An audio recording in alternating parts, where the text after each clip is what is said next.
morning, and thank you for joining our Human Resources webinar for the month of September.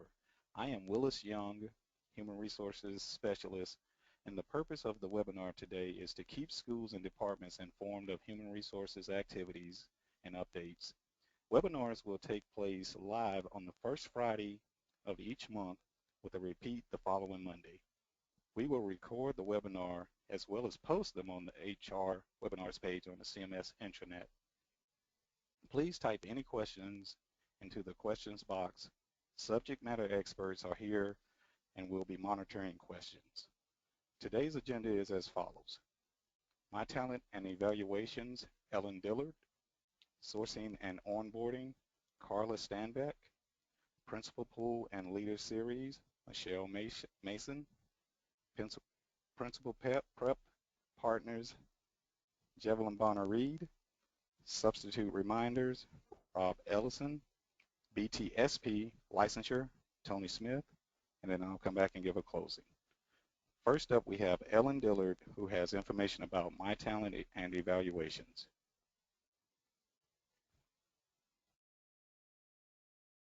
Good morning.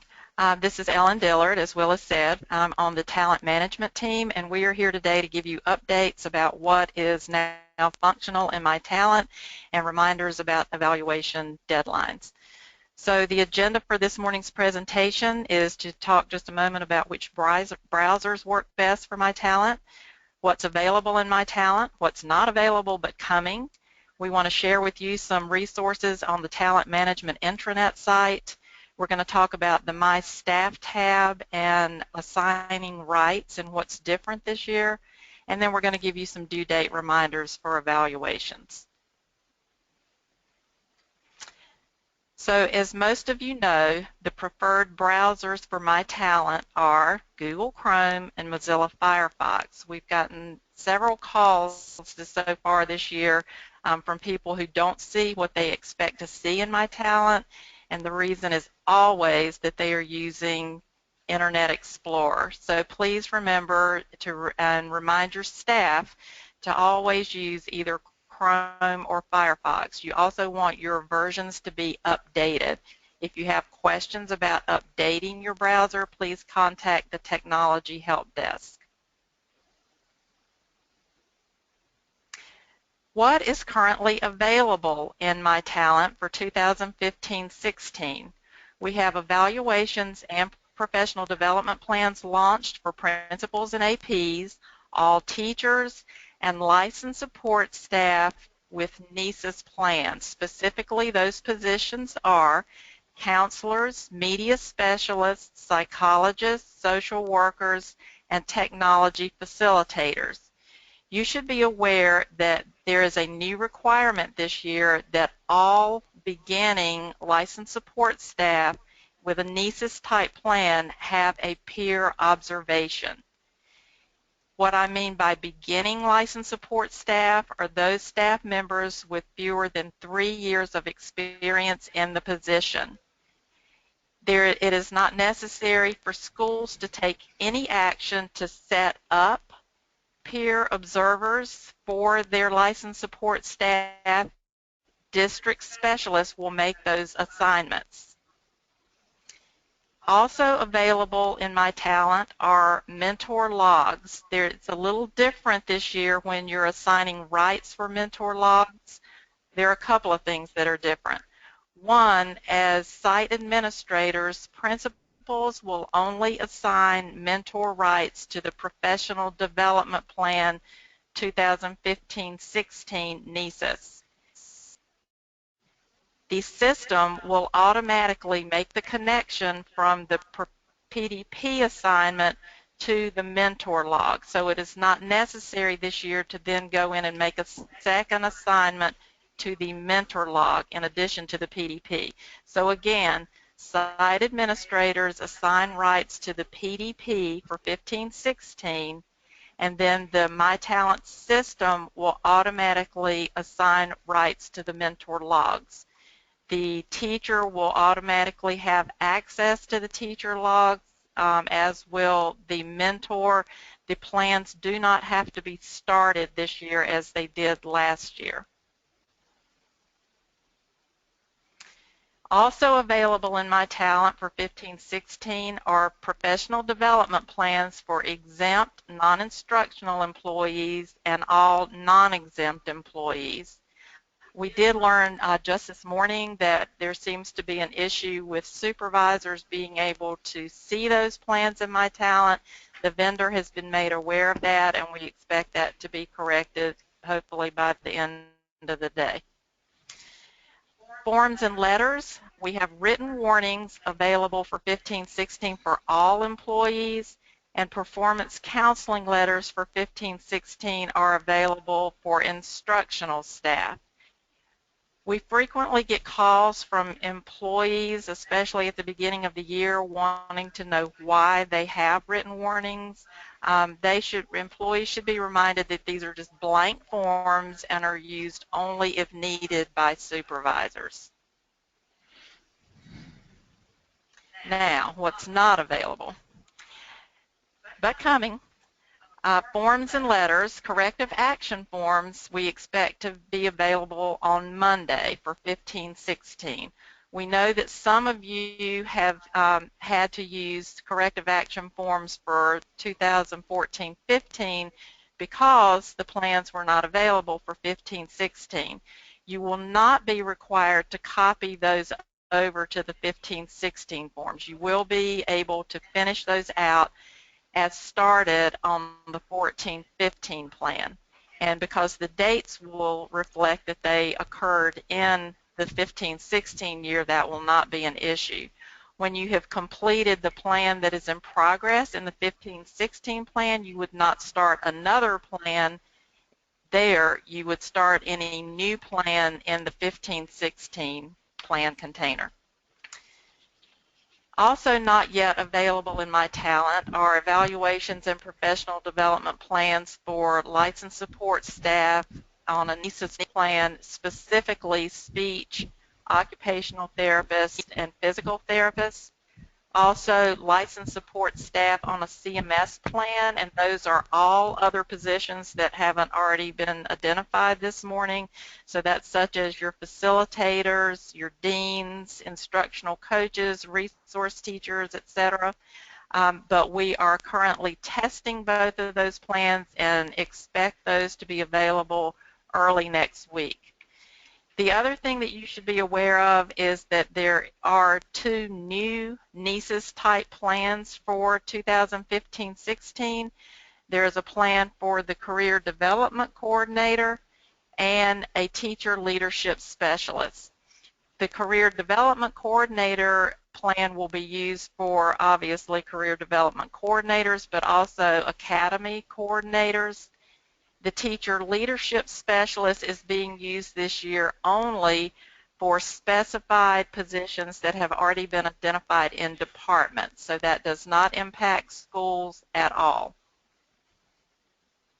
All right, the other thing that is not available yet is one last thing, are evaluations for exempt employees, non-instructional employees, and non-exempt employees, but the PDPs are there for those employees. We expect the evaluations for those plans to be available in the next couple of weeks. Now we would like to share with you some, in some cases, new resources and other valuable resources that can answer a lot of the questions that you and your staff have for this year about the new names for the plan types and how to determine which evaluation plan should be assigned for an employee. So we are now going to go to the talent management site on the intranet and show you just a few of these forms and where they're available. So once you're in the talent management site on the intranet, again, you will click on the Documents and Resources tab at the top, and then scroll down to see the folders there. If you will go to most of your questions are probably going to be answered in a couple of places. One is you see that there's a folder there for evaluation timelines, and the timelines that are posted there are for any evaluation plans that are already launched. The other place you're going to find a lot of materials that you're looking for is in the folder called Evaluation Resources, Teachers, License Support Staff. So Danielle's going to click on that for us. The first thing that I want to show you there is a new document called the Career Code Key that was created this year, and it includes on the far left side the career codes in alphabetical order without the prefix. So some career codes, when you get your licensure report, have a prefix at the beginning. Just ignore that prefix for purposes of this chart. So this chart will show you, give you just a brief description of what that means for the employee in the employee status column. It tells you which evaluation types are available for the person with that career code, whether or not a peer observation or mentor is required for the position, and then it also shows where that person falls on the minimum performance expectations chart. So this chart will answer a lot of questions when you're reviewing your evaluation types to make sure that they are correct. And we encourage you to use this. Because these are posted online, we update them when needed. And even though we don't expect to make updates to charts such as this one, sometimes we have to. And so we encourage you not to print these, but use the online version so that you make sure you're using the latest version of any of these documents that are posted. The next chart that we want to look at, or form rather, is the requirements chart, which has been updated for this year to reflect the new plan names and specifically which evaluation activities are required for each plan type. These are for your NESIS evaluation types. So I think you will find that to be of benefit also. The next document that we want to show you, and this has been updated quite a bit for this year, is the 2015-16 Evaluation Guide for Teachers and Licensed Support Staff. The main thing I want to show you here is that we have included a table of contents this year that has links in it. So you can click on any topic that you see here and go straight to that page. For example, Danielle clicked to go straight to the page that shows you specifically which evaluation plan type is assigned for every licensed support staff position in the district, because I know that there are always a lot of questions about which positions are included under the licensed support staff CMS plans. So there you have a list of every position that's included for that plan. And at the bottom of each page, there's a link that will return you to the table of contents so you can go back if you need to look up something else.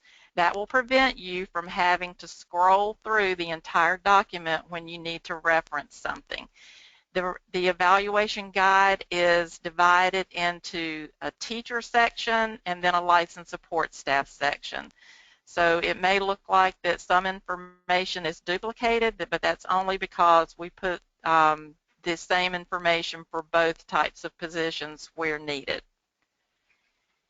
And then last but not least, on the talent management site, we want to point out to you that, and Danielle, if you will click on License Support Staff Resources, we want to point out to you in the School Psychologist folder that the annual schedule for school psychologist observations for this year has been posted. Most schools only have to complete one observation for their school psychologist.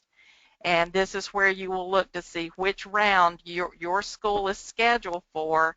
And we ask you to please make sure that you follow this schedule and get that observation completed to enable our district specialist, Cindy Shaw, to complete the summatives at the end of the year. All professional development activities for school psychologists are handled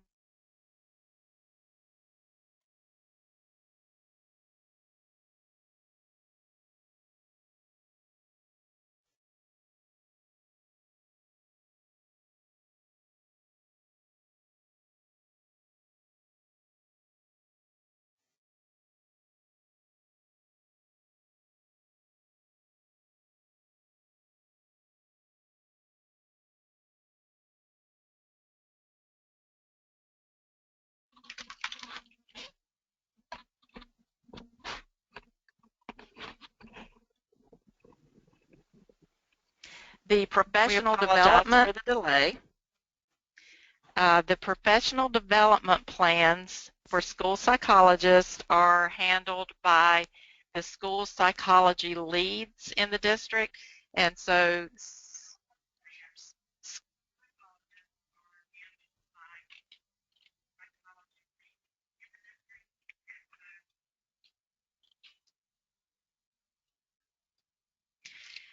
sorry, we're having a couple of little technical issues here with our microphones.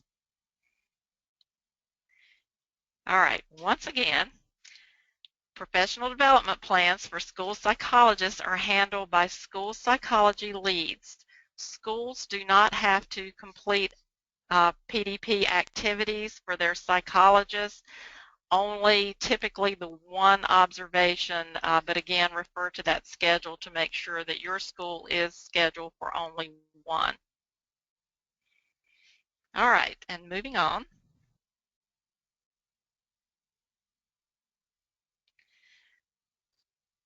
All right, so the next thing that we want to talk about here are the plan types on the My Staff tab and assigning administrative rights there. So there are a couple of things that are new, and we want to just do this in the form of a demonstration here. So Danielle's going to take us to My Talent. All right, the first thing is that we have heard is where is my Staff tab? So depending on the size of your monitor or the device that you're using, you may or may not be able to see the My Staff tab on your home page. It's hidden. So when they changed the look of the portal over the summer, it impacted the view that you may see on your home page. If you look over to the right of the tabs that you can see, there are 3 vertical dots. Click those dots and you will see all the tabs that are not viewable on your home page. If you are a site administrator, you do have a My Staff tab and you have to click those 3 dots to see it, most likely. So Danielle's going to go ahead and click on My Staff.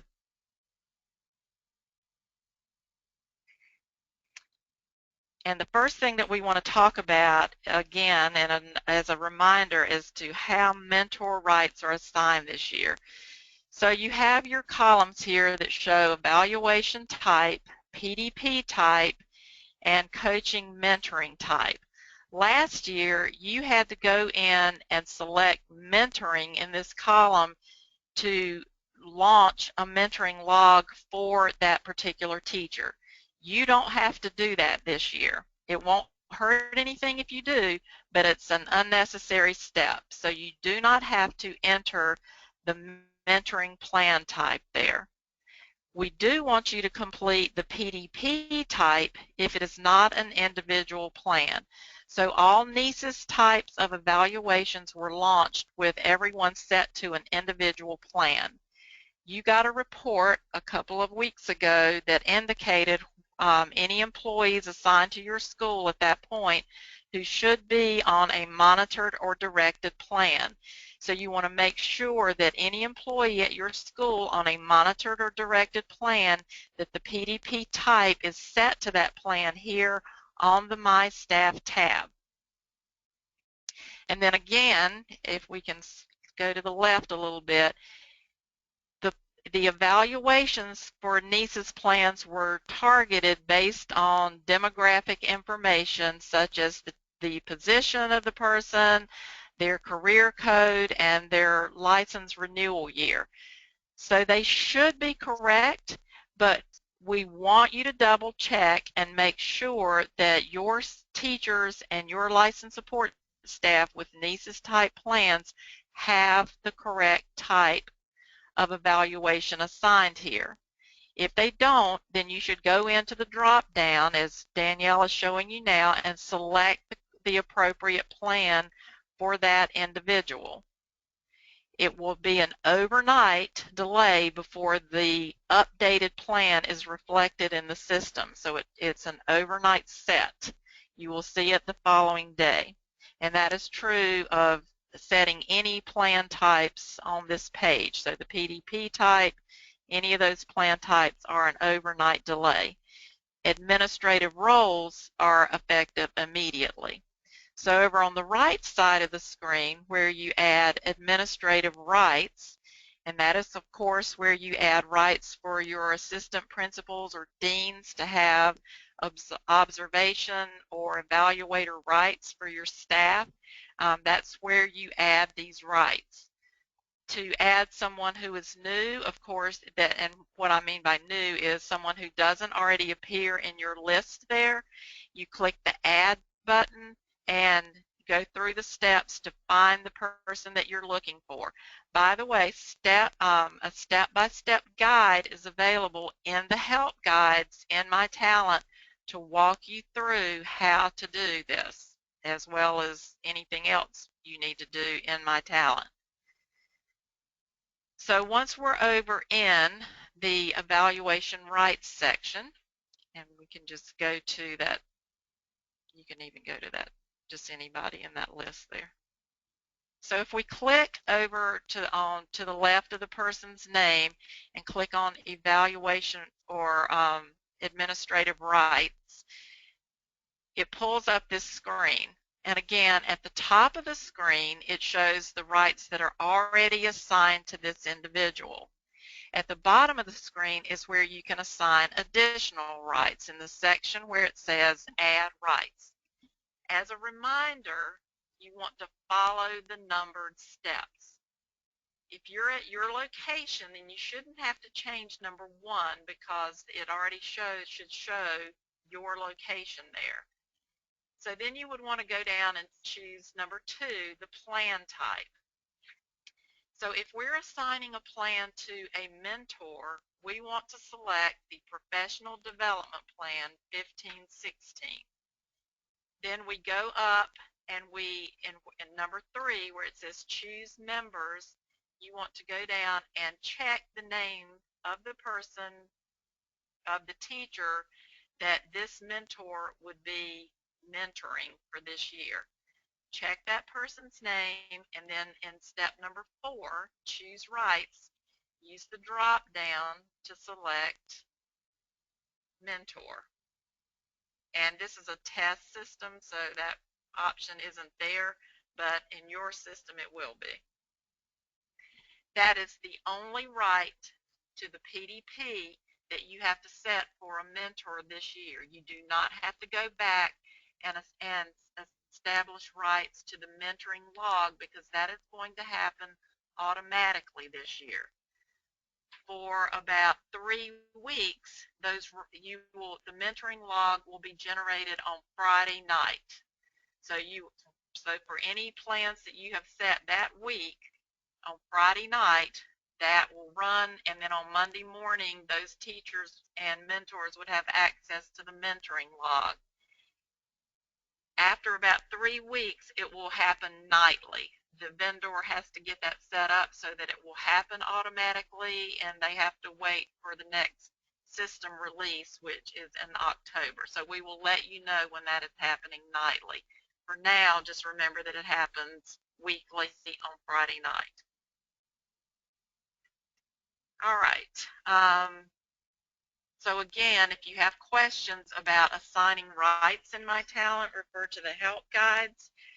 We want to remind you that only the principal or the site administrator can assign administrative rights.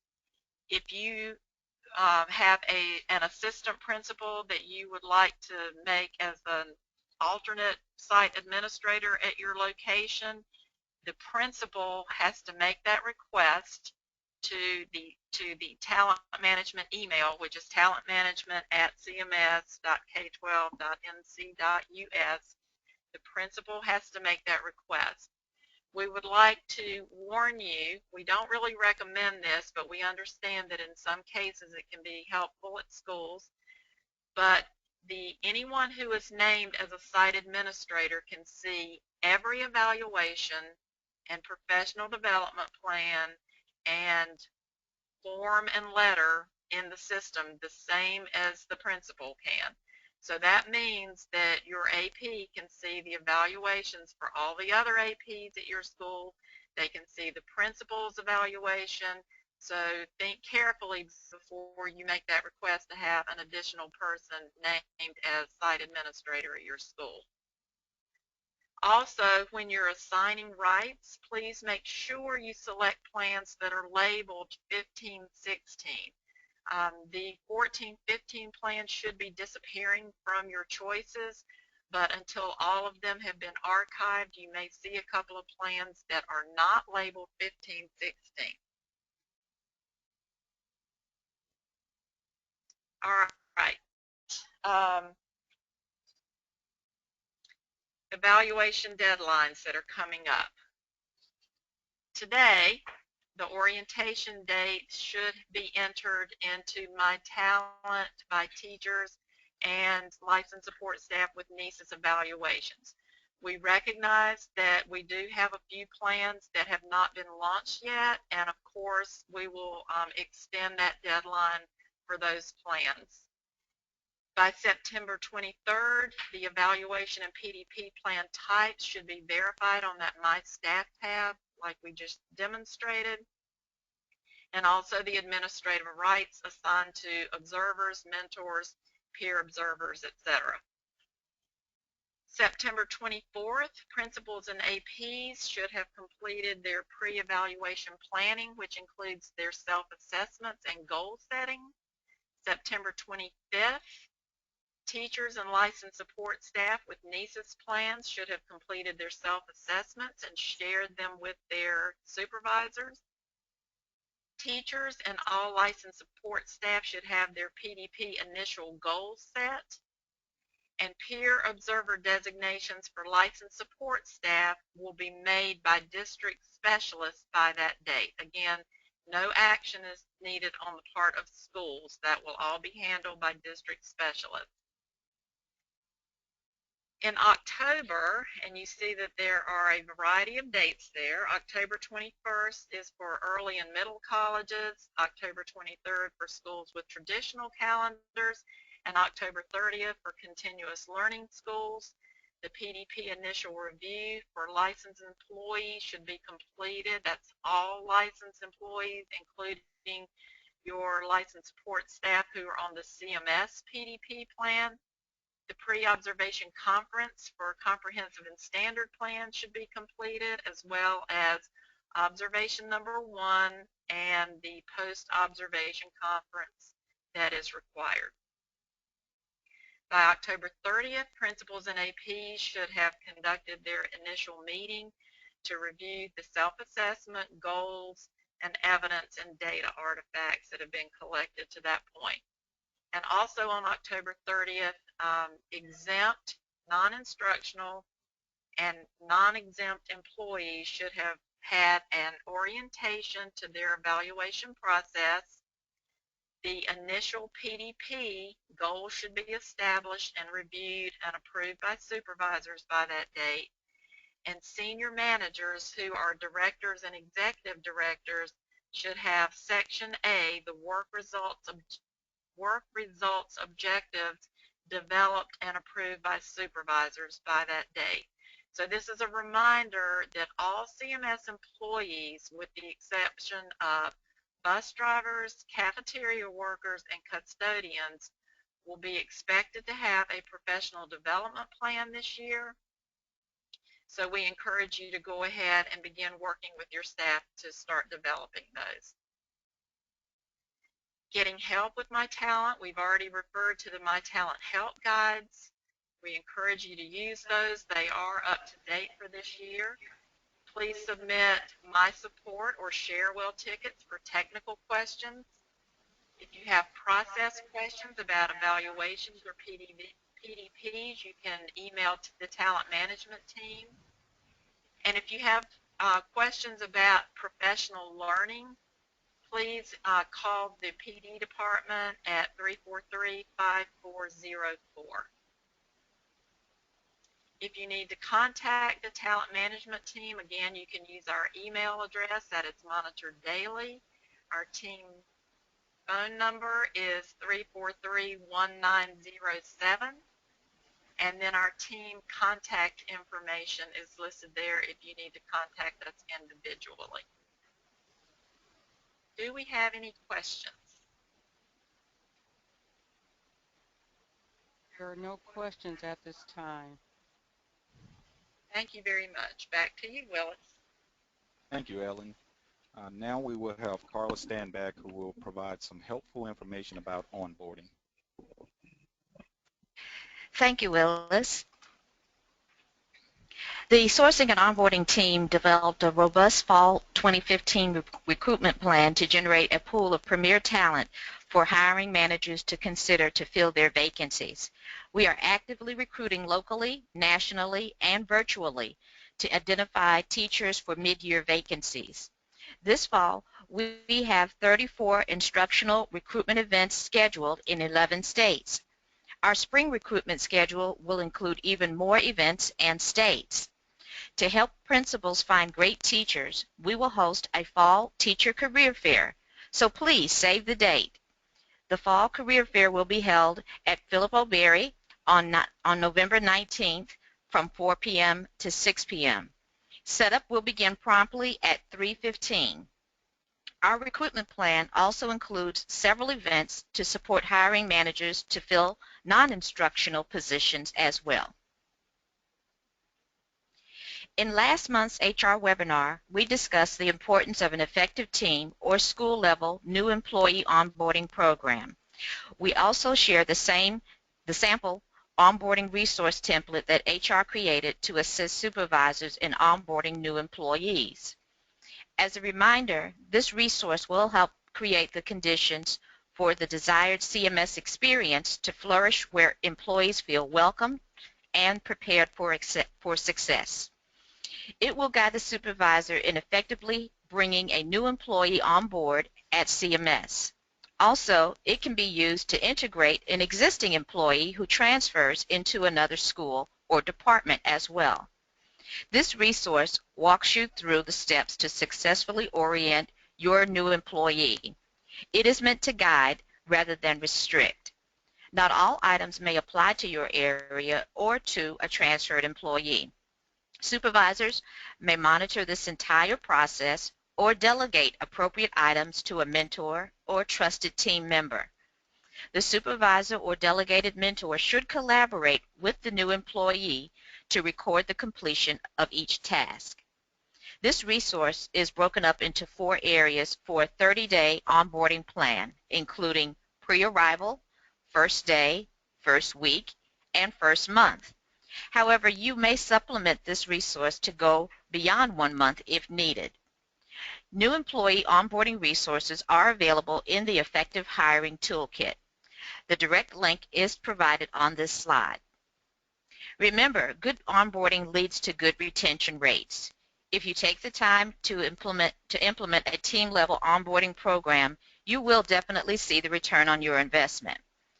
New employees who attended a structured onboarding program were 69% more likely to remain at the company up to 3 years. Also, retention rates are even higher for schools that have onboarding programs. A study found that when school administrators offer high-quality onboarding programs along with district onboarding, the retention rate of new teachers was over 93%. So that concludes this presentation.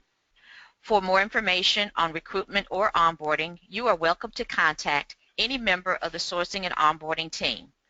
Our telephone number is 980-343-1848, and our team members are listed on your screen.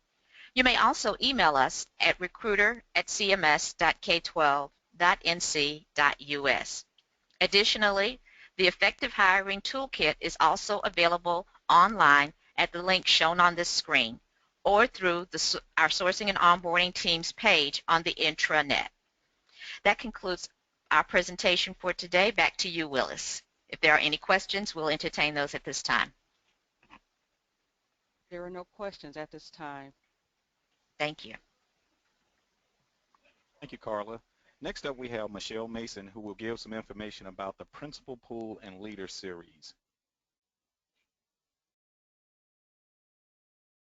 Thank you, Willis. For today's leadership development update, we wanted to share with you all information regarding the Principal Talent Pool and AP Talent Pool Future Leader Series. In CMS, we really believe that recruitment, developing our strong workforce is a vital part of our success. For the fall semester, we have created several sessions to focus on key areas of leadership development for our CMS leadership standards as well as our CMS competencies. For the fall, we are highlighting several key areas for you to focus on for our AP talent pools as well as our principal talent pools. And these sessions are open to anyone who's interested in becoming a principal or AP. For the month of September, January, and April, we will have an overview of the principal and AP talent pools as well as the selection days offered by Michelle Mason and David LeGrand. We will also highlight key competencies throughout the fall on strategic decision making and problem solving, belief in children, establishing a culture of high expectations, stamina, initiative, and persistence, as well as sessions on instructional leadership, how to build effective relationships and influencing others, as well as create an effective talent management system. We encourage any aspiring principal or assistant principal, as well as other teacher leaders and school leaders to consider attending these talent pool series to help build your capacity and making sure that you have the right skills to become a school leader. In addition to these talent pool series, we also are offering additional leadership strand sessions around key areas of effective leadership. These areas will focus on data-driven instruction, effective observation and feedback, as well as how to lead and manage a strong student and staff culture. For the fall, as well as for the spring, we will offer a data-driven instruction workshop on October 2nd here at SPA, as well as a follow-up session in February, on February 26th and March 4th. We encourage any school leader who is interested in building their capacity on how to lead data-driven instruction in their buildings to attend the first session on October 2nd, as well as the additional follow-up sessions on February 26th or March 4th. In addition to the data-driven instruction session, we also are offering a workshop on effective observation and feedback practices. We recognize that teachers need effective feedback and the right levers in order to change their school practices. Therefore, we're offering 2 initial sessions in September and October around effective observation and feedback practices, as well as a follow-up session in February, on February 19th or March 11th. Finally, the last series of our leadership strand development sessions will focus on building, leading, and managing a strong student and staff culture. The first session will be offered on November 6th or November 19th, and then a follow-up session on April 22nd or April 29th. And again, we encourage any district leader or school leader to attend these sessions in order to build their capacities in these 3 key areas of data-driven instruction, observation, and feedback, as well as building, managing, and leading a strong student and staff culture. Thank you for your participation, and now we'll move to Jevelyn Bonner-Reed, who will highlight our Principal Prep Partner Program. Thanks, Michelle. As she indicated, I will be providing information about the Principal Preparation Partner Programs. And the first bit of information is saving the date for the Principal Preparation Partner Program Open House. It's October 22nd, 2015, of course, 4:30 to 6:30, and it will be in SPA Auditorium. So what does this kickoff mean? It means it's time again for you as a school leaders to identify potential leadership talent in your school and pass along the information. During the open house, we will be providing a preparation program fair where you can meet one-on-one with the different programs, as well as a panel discussion from alumni so that you can learn firsthand, or actually the interested participants can learn firsthand about the different programs. So as indicated in the presentation, our featured programs are Queen's University CELA program, UNC Charlotte's Aspiring High School Principal program, Wingate University's Educational Leadership program, and finally Winthrop University's Leaders for Tomorrow program. And just a little bit more about the open house for prospective participants. They will definitely get a chance to learn about admissions requirements, the structures of the programs, and other information that can really help them select the best program to meet their needs. Also on October 22nd, we will begin accepting nominations for these different programs. And once again, we're going to do the nominations online. We will accept nominations from supervisors and principals. So again, you can submit those nominations, as well as individuals can submit nominations and self-nominate themselves. So for all the different kinds of nominations, principal, nominees, self-nominations, partners, and our team, we will all be notified whenever there's a self or principal nomination. And when it does come time to submit nominations, as I mentioned earlier, that will be done online at www.principalpipeline.com/nominate. And finally, I want to highlight that for principals and department heads, in order for a participant to be accepted into any one of these programs, they must be endorsed by you. And that will happen at the application stage. So again, the whole process starts with the nomination process that the principals or supervisors can nominate those they think have the potential leadership to in the future lead our schools, and then we also give that opportunity for self-nominations. So a final note as I return to the open house information is that we'll start taking registrations for the open house on the principalpipeline.com website. And once the registration information is posted, and that will be next week, we will communicate more information to potential participants in the open house. Really the purpose of sharing all this information right now with you is we wanted to inform you as the leaders of the school about the process kicking off next month, and also get you to begin to think about people you may want to nominate. So with that, if you have any questions about the talent pool training or the preparation programs, you always can direct them to our team, Michelle, myself, and Crystal Hsu. So any questions? There are no questions at this time. Thank you, Jevelyn. Next up, we have Rob Ellison, who will provide helpful information on the substitute reminders. Thank you, Willis. Good morning.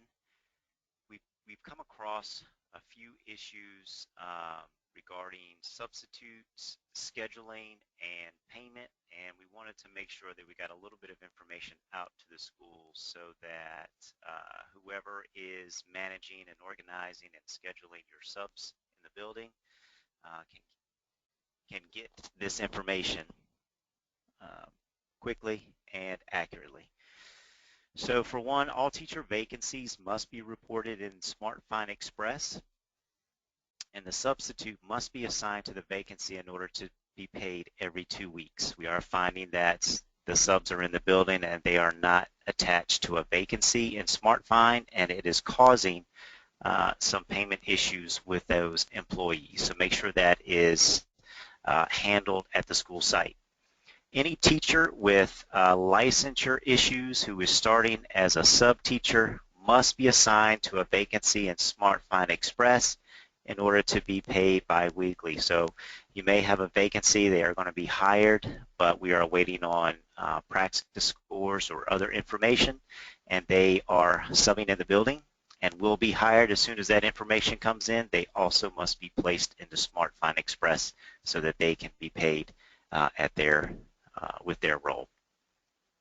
If you have substitutes working in a vacant position who have not been paid, you will need to do a payroll correction at the school site. Your administrative secretary or financial secretary can handle that, and that needs to be done for the time period that they worked prior to August 31st. The important thing is to make sure that subs are logged through SmartFind Express so that they can be paid every 2 weeks. If there are any issues that come up, you may contact your team leaders for any of those questions. I would direct any teachers that have called Human Resources to their team lead as well as back to the school's financial secretary in order to kind of sort through some of those issues. Just remember that. Make sure you have conversations with those people that are organizing your subs in your building to make sure that this is taken care of. Thank you, and that is all the information I have this morning.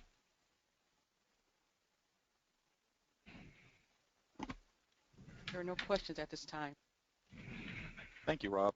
And finally, we have Tony Smith, who will discuss the Beginning Teacher Support Program, mentoring, and provide a few updates from the licensure department.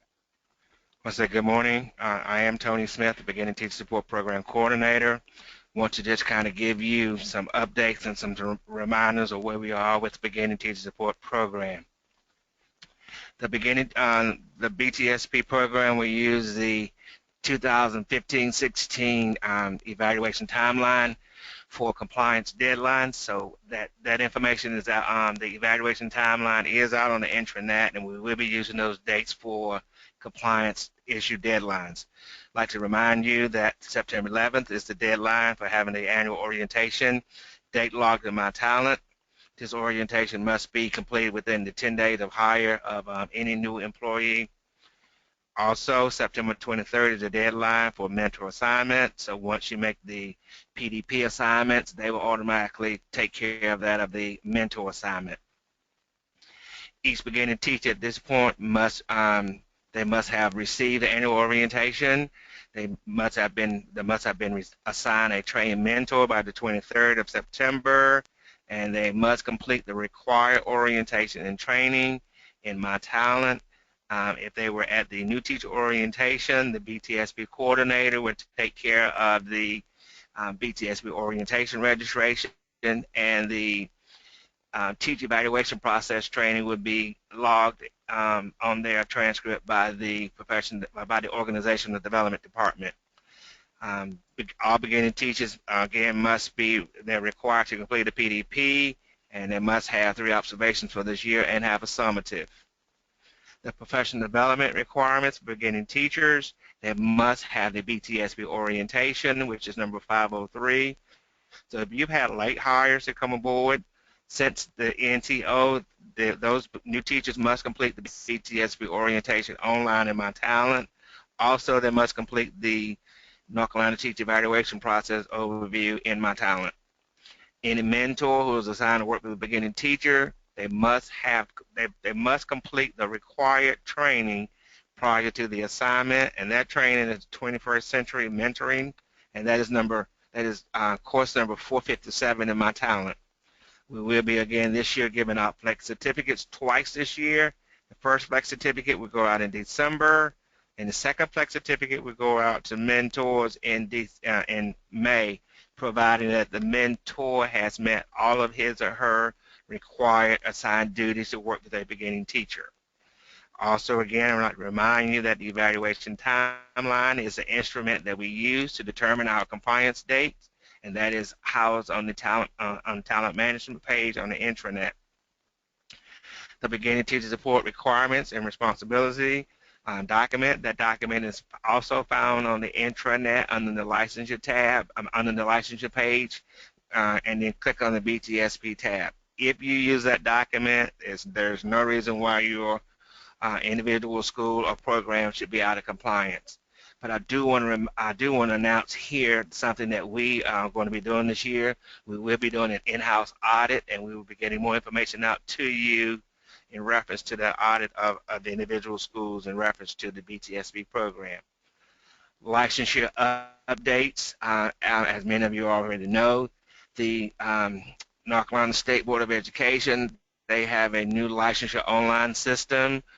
All employees required a North Carolina teaching license would need to register a personal account into the system. The system will allow educators to make requests to NCDPI and print copies of their license. Employees would need to maintain affiliation with CMS and the system as it continues the conditions of the employment. And that is the website that's the link that you will actually use to go in and register, and more information will be coming out on how to do this. The next slide we have for you, these are the contact people that are housed in the licensure department. So if you have any questions, you can contact them via email. The main number there is 980-343-1908. Those are all of the updates we have. Are there any questions pertaining to BTSP licensure or the mentoring program? There are no questions at this time. Thank you, Tony, and thank you for participating in our webinar. Supporting documents for this and all future webinars can be found on the HR webinars page of the CMS intranet. Please let us know about any future topics you would like to discuss. You will get a follow-up survey and we encourage you to provide webinar topics there. We will stay on the webinar for a few minutes to answer any additional questions that you might have.